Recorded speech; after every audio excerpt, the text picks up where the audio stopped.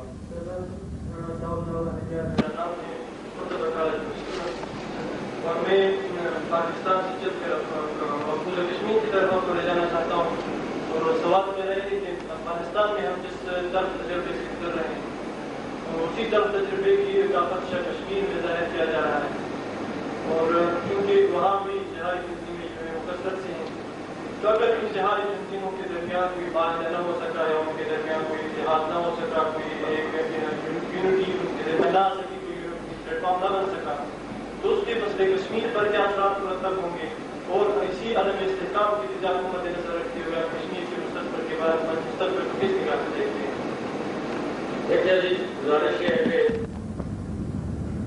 آپ نے بالکل صحیح کہا کہ وہی تجربات, بلکہ کشمیر میں جو امکانات ہیں, خطرات ہیں, وہ افغانستان کے تجربے سے بھی بدتر ہیں. کہ افغانستان میں تو آزادی کے بعد لوگوں نے آپس میں لڑنا شروع کیا, لیکن کشمیر میں اس کے امکانات اور خطرات اس سے بھی زیادہ ہیں اور فوری نوعیت کے ہیں. مگر کوششیں اس بات کے لیے جاری ہیں کہ ان کے درمیان تعداد کم ہو جائے, اور تعداد کم ہونے کے علاوہ پھر ان کے درمیان اتحاد اور اتفاق ہو جائے, کم از کم پروگرام پر اتفاق ہو جائے. اور مجھے امید ہے کہ یہ کوششیں جاری رہیں گی. اور کہہ نہیں سکتے کیونکہ اب وہ سیل کیا ہوا علاقہ ہے, وہاں ہماری اس طرح کی آمد و رفت تو ہے نہیں. کبھی ٹیلی فون سے بات ہوتی ہے, کبھی پیغام کہیں سے آ جاتا ہے, براہ راست تو بات کرنے کے امکانات نہیں ہیں. اس لیے یہ مشکل ہمیں ضرور درپیش ہے. اور اس مشکل کے ساتھ ہمیں یہ مشکل بھی درپیش ہے کہ اگر کشمیر کل آزاد ہو جاتا ہے تو پوسٹ فریڈم جو ٹائم ہے اس کا کیا کیا جائے گا, اس کو کیسے مینیج کیا جائے گا, یہ اس سے بھی بڑا چیلنج ہے جو ہمیں درپیش ہے. مگر اس پر جو لوگ متعلق ہیں وہ اپنے اپنی جگہ کام کر رہے ہیں. اس کا کوئی فوری آنسر ایز سچ موجود نہیں ہے. سردار صاحب, آپ نے پروپیگنڈے کے محاذ پر کمزوری کی بات کی. اس سبب میں یہ آپ کے سامنے عرض کرنا چاہتا ہوں کہ انڈیا کی طرف سے اس دفعہ جنیوا میں جو ثبوت سامنے آئے یا پھر انہوں نے کچھ دلائل پیش کیے, ٹوٹل وہ 7 یا 8 دلائل تھے, اور ان کے ٹوٹل دلائل کو دیکھا جائے تو وہ 12, 13, 14, 15 سے آگے نہیں بڑھتے. میں آپ سے یہ پوچھنا چاہتا ہوں کہ پچھلے 50 برس میں بذات کشمیری گورنمنٹ نے اور بذات کشمیر میں جتنی تنظیمیں ہیں انہوں نے اس کے بارے میں آج کیا کیا. میرا خیال یہ ہے کہ یہ 7-8 دلائل جو تھے ان کا پورے کا پورا جواب ہر ایک فرد کو 2-2.5 گھنٹے کے سیشن میں دیا جا سکتا تھا. کیا ایسا ممکن نہیں تھا کہ کشمیر میں کشمیر اسٹڈیز پر کچھ لوگوں کو پوسٹ گریجویشن کروائی جاتی, کچھ لوگوں پر MPhil اور PhD کروایا جاتا؟ ایک سوال ہے. دوسرا سوال یہ ہے کہ کیا کشمیر کو اس چیز نے نقصان نہیں پہنچایا کہ وہاں بدقسمتی سے کوئی متفقہ لیڈر نہیں ہے, وہاں کوئی نیلسن مینڈیلا نہیں ہے, وہاں کوئی یاسر عرفات نہیں ہے, اور وہاں جتنے بھی لیڈرز ہیں وہ سب کے سب وہاں لوکل الیکشنز میں اور لوکل پالیٹکس میں اس طریقے سے پولش کر رہ گئے ہیں کہ ان کے لیے اس سے اوپر اٹھ کر کشمیر کے قوس کو پوری دنیا میں پھیلانا وہ ناممکن ہے. کیا ایسا ممکن نہیں ہے کہ آپ جیسا کوئی فرد اس لوکل پالیٹکس سے اوپر اٹھ کر نیلسن مینڈیلا جیسا کردار ادا کرے؟ گزارش ہے جی کہ جو پہلی بات آپ نے فرمائی ہے کہ انہوں نے 10-12 پوائنٹس انڈینس نے پروجیکٹ کیے ہیں, ان سب پوائنٹس کا جواب اپنی اپنی جگہ لوگوں نے دیا ہے, بڑا شافی جواب دیا. ایسا نہیں کہ نہیں دیا, ہمارے NGOز نے دیا ہے, انڈیویجولس نے دیا ہے. گورنمنٹ کی مشکل میں نے آپ سے عرض کیا کہ گورنمنٹ کی بات یہ ہو گئی اس دفعہ کہ جنیوا میں نہ فارن منسٹر تھے نہ فارن سیکرٹری تھے, اور جو صاحب وہاں گئے وہ 17 دن میں سے 15 دن تو ملے ہی نہیں, اور 2 دن پتہ نہیں, وہ بھی میں ذکر نہیں کرنا چاہتا کہ کیا ہوتا رہا. تو اس لیے پولیٹیکل سائڈ تو جنیوا میں بالکل ایبسنٹ تھی, مکمل طور پر ایبسنٹ تھی. جو تھوڑا بہت کام ہوا وہ فارن آفس کے چند سرکاری ملازمین نے کیا, اور اس کے علاوہ ہمارے جو NGOز تھے 2-3 انہوں نے وہ کام کیا جو کچھ بھی کیا. لیکن اس کمی کو پورا یہ NGOز نہیں کر سکتے تھے. جواب کی حد تک تو کوئی ایسی بات نہیں ہے کہ جو جواب ان کا نہیں دیا گیا. اس میں PhD کروانے کی بھی ضرورت نہیں ہے, اگر ہو تو اچھی بات ہے, لیکن اس پر بہت کچھ لکھا گیا ہے, ہم نے خود لکھوایا ہے, بہت کچھ لکھوایا کہ ہندوستانی کیا کہتے ہیں, اس کا جواب کیا ہے, وغیرہ وغیرہ. دوسری بات جو آپ نے کہی ہے, اس کا کوئی انسٹیٹیوشنل ارینجمنٹ نہیں ہو سکتا.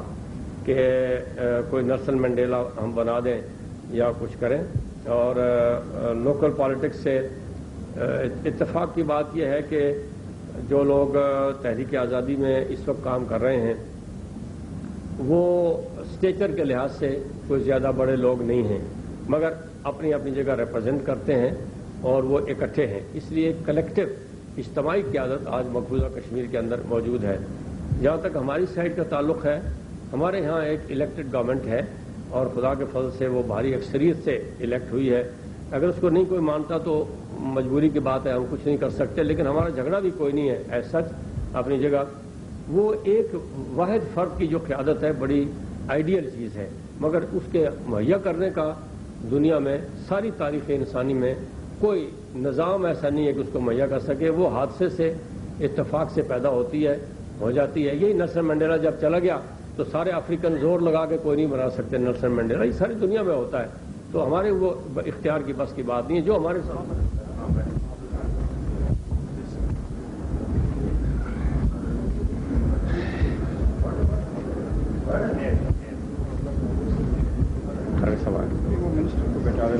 آپ تشریف رکھیں وہ ان کا سر سب وہاں سے جنرلی کے پریس کور ہیں، انٹلیکچوئلس ہیں، کیا شروع کریں.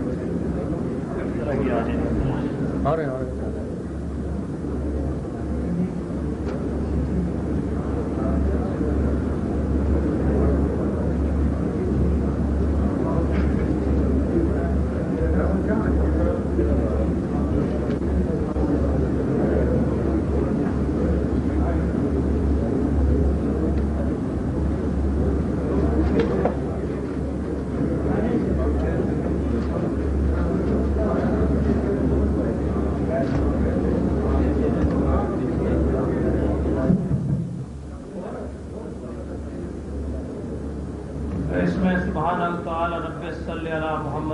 محمد اعوذ باللہ من الشیطان الرجیم بسم اللہ الرحمن الرحیم والعصر ان الانسان لفی خسر الا الذین آمنوا وعملوا الصالحات وتواصوا بالحق وتواصوا بالصبر صدق اللہ مولانا العظیم وصدق رسولہ النبی الکریم ونحن علی ذلک من الشاہدین والشاکرین والحمد للہ رب العالمین. فرنٹیئر ایڈیٹرز کونسل کے معزز و محترم اراکین، قومی اخبارات کے بیورو چیفز اور صوبہ سرحد کے معروف دانشوروں کو آج یہاں تشریف لانے پر خوش آمدید کہتے ہوئے مجھے صرف یہ گزارش کرنی ہے کہ جناب وزیر اعظم آزاد حکومت ریاست جموں و کشمیر کی یہ بریفنگ جناب مجاہد اول سردار محمد عبد القیوم خان کی ان کوششوں کا حصہ ہے جو وہ مسئلہ کشمیر کے بارے میں ملکی سطح پر دانشورانہ توافق اور مسئلہ کشمیر کے بارے میں ایک یکساں قومی سوچ پیدا کرنے کے لیے تسلسل کے ساتھ کر رہے ہیں. جناب وزیر اعظم اس سلسلے میں حال ہی میں سندھ کے دورہ پر تشریف لے گئے تھے، اس کے بعد بلوچستان گئے، پنجاب گئے اور پھر اب یہاں صوبہ سرحد کے اخبارات کے مدیران، جس میں یہاں کے روزنامہ اخبارات اور یہاں کے ہفتہ روزہ اخبارات کے